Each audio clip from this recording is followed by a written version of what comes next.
In 1446 BC, the most powerful civilization on Earth ran on the backs of people it had decided were expendable.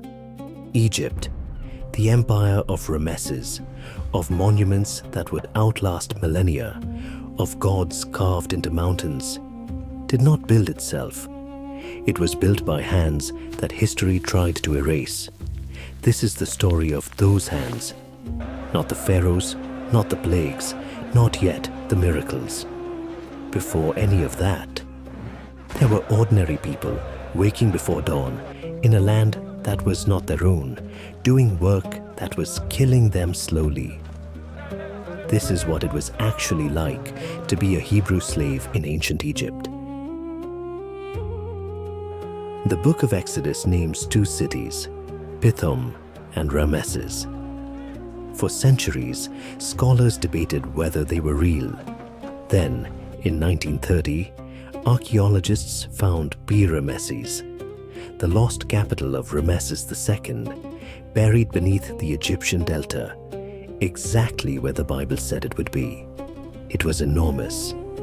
At its peak, Ramesses was one of the largest cities in the ancient world, home to over 300,000 people, sprawling across more than 30 square kilometers. It had temples dedicated to 4 gods, a military barracks that housed thousands of chariots, and a palace complex whose floors were tiled with glazed ceramic in colors that still survive today. This was Ramesses' vision, a city so grand that it would declare to every nation on earth that Egypt answered to no one. And just outside the palace walls, in a separate district, the Egyptians called the workers' quarters, lived the people who were making that vision real. The Hebrew settlement was not a neighborhood, it was a labor camp. Egyptian records from this period, and we have thousands of them inscribed on papyrus and limestone, describe a system called corvée labor. Workers were assigned daily quotas. For brickmakers, the quota was brutally specific. Each worker was expected to produce between 1,500 and 2,000 mud bricks per day. To make an Egyptian mud brick, you needed 3 things: Nile mud, chopped straw for binding, and water. You mixed them by foot, standing knee-deep in the clay, trampling it until it reached the right consistency. The straw had to be cut to the correct length. Too long, and the brick cracked. Too short, and it crumbled. The book of Exodus records a specific detail that no ancient writer would invent for dramatic effect. Pharaoh eventually ordered that the Hebrews gather their own straw while maintaining the same quota. Anyone who has made a mud brick understands why that single change was devastating. It effectively doubled the labor. The working day began before dawn and did not end until the quota was met. Egyptian records document what happened when it wasn't. Beatings were administered by overseers, often with rods. The papyrus Anastasi describes Egyptian work gangs in language that is difficult to read.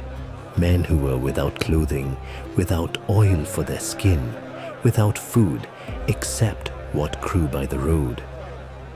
And yet, in the middle of this, people built lives. The Bible records something remarkable about the Hebrews in Egypt. The more they were oppressed, the more they multiplied.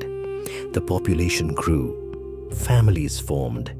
Children were born, named, and raised with stories of a God who had once spoken to their ancestors and made them a promise about a land they had never seen.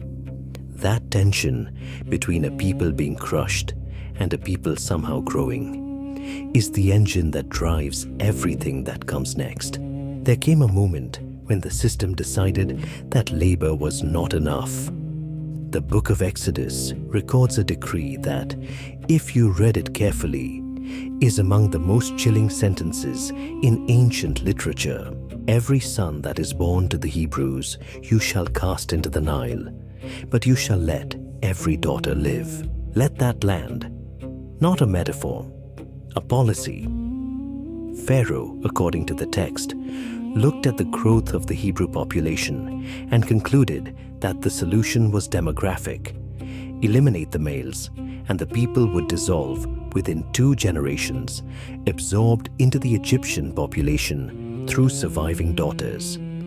This was not rage, it was arithmetic. What happened next is one of the most recognizable stories in human civilization.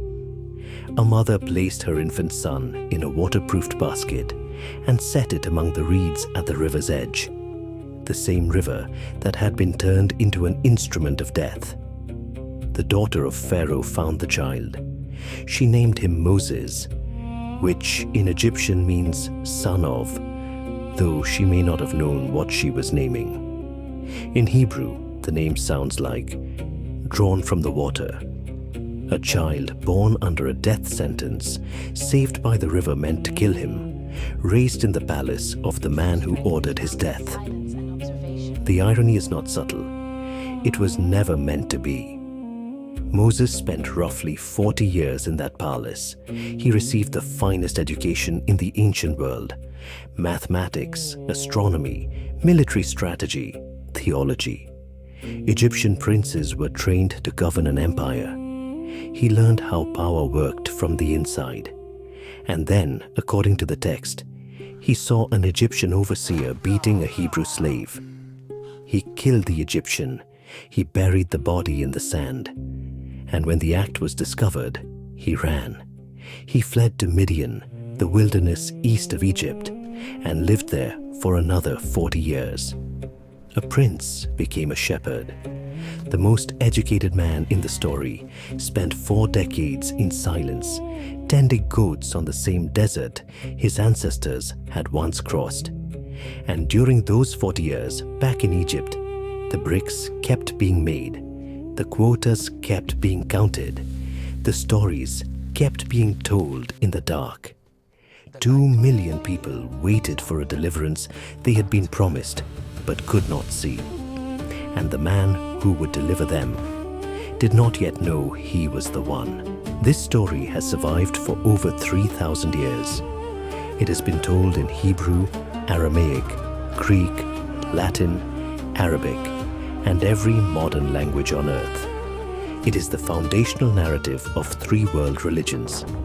It has been painted by Michelangelo, set to music by Handel, filmed by Cecil B. DeMille and Ridley Scott. But before any of that, before the sea parted, before the commandments were carved, before the promised land was reached, there was just this: a people who should have been erased, telling their children every night in the dark that they were not forgotten. What happens next? The burning bush, the plagues, the crossing of the sea, all of it grows from this single act of remembrance. A parent telling a child, "We were slaves, and we will not always be." That is where we begin next time. If this story moved you, subscribe. Every episode in this series takes you deeper into the ancient world behind the Bible. What it looked like, what it felt like, and what it means that these stories have outlasted every empire that tried to silence them.